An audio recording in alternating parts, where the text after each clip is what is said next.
like to break the in-cab inspection down into 3 parts. The first part, everything we can do with the vehicle turned off. Second part, everything we can do with the vehicle turned on. And the third part is obviously the air brake integrity test. So I'm going to go ahead and start. Checking my seatbelt, it's not cut, torn, worn, or frayed. My seatbelt latch, not sticking or binding, working properly. My seat's adjusted properly. Have no loose items, they may roll under my pedals. I'm checking my clutch pedal, no more than 2 inches of play, it's not sticking or binding. Brake pedal, not sticking or binding. Accelerator pedal, not sticking or binding. Checking my 3 safety equipment, I have my 10BC fire extinguisher, it's fully charged and up to date.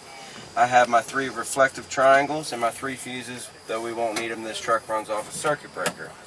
I'm checking my gear shift lever, it's not sticking or binding, it engages and gears properly.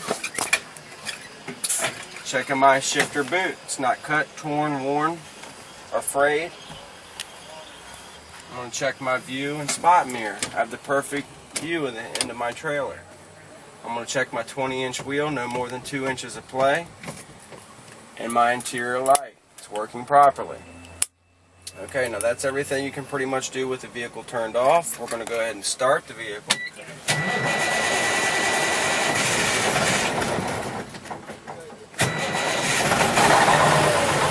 Start the vehicle. We're going to start with the oil pressure gauge. It's working properly. My coolant gauge is rising to the proper level. My volts working properly between 12 and 14. I'm checking my RPMs. It's working properly. My miles per hour, we'll check on the road test. My fuel gauge, it's working properly. I have at least a quarter tank of fuel. Checking my air gauge, it's rising to the proper level, which would be about 100 to 125 psi. I'm going to go ahead and check my headlight indicator, which is working properly. My high beam indicator, which is working properly. Cut that off. Check my left turn signal indicator, working properly. My right turn signal indicator is working properly. I'm going to check my windshield wipers. They're working properly, they're not cut or dry rotted. They have the proper tension against the windshield. Checking my windshield washer fluid, that's working properly. Let's go ahead and check the in-cab heat. We'll turn it to max, flip this chrome switch here. Put it on heat. Check my defrost, working properly. My floor heat is working properly. Okay, I'm going to check my city horn. My highway horn.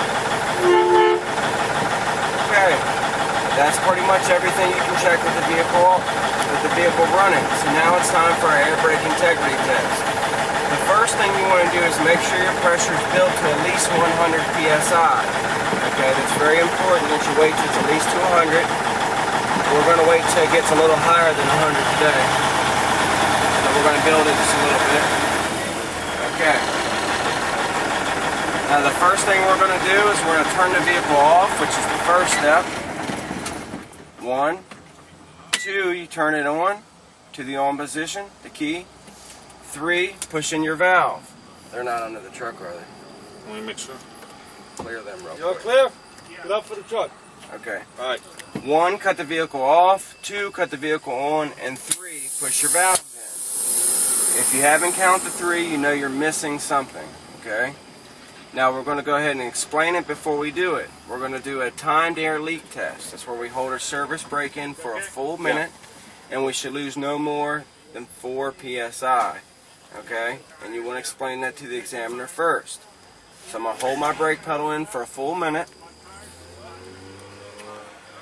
Now we're not going to do it for a full minute today, just make sure you do it for a full minute for your examiner. Okay, it's been a full minute, we lost no more than 4 psi. Okay, now we're going to do a fan down test. That's where we're going to fan our brake down to around 60 psi. Our warning light and or buzzer will come on. We're going to continue to fan to around 40 or 20. Our valves are going to pop out. Okay, so let's start fanning now.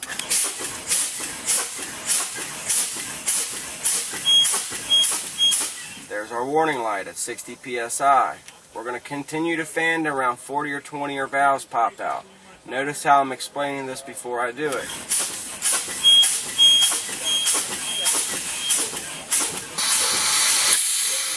Our valves just popped out. Okay, now we're ready for our tug test. Now I'm going to go ahead and do a tug test how you would do in Maryland and Virginia so everyone can see. This is the point you'd ask your examiner, would you like me to remove the chocks? Some examiners will say yes, some will say no, and some will say do it the way you were trained. If an examiner says do it the way you trained, you're going to take the key out, put it in your pocket, remove your seatbelt, get out with 3 points contact, and remove the chalk. Okay? Get back in, start your vehicle. Now Virginia, you don't have to wait for your air pressure to build. The only thing you're going to do is put it in gear. Flip. Flip.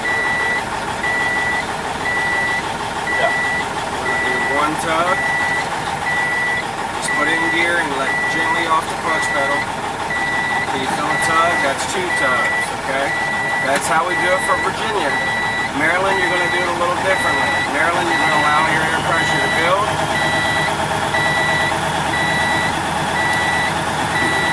I recommend at least letting it build to 60. If you try to do it before 60, your valve won't push in. So make sure you let it build to at least 60. Push your trailer brake in. Put it in low gear. We're going to do 1 tug. It's 1. Pull your trailer out. Push the tractor in. Put it in gear.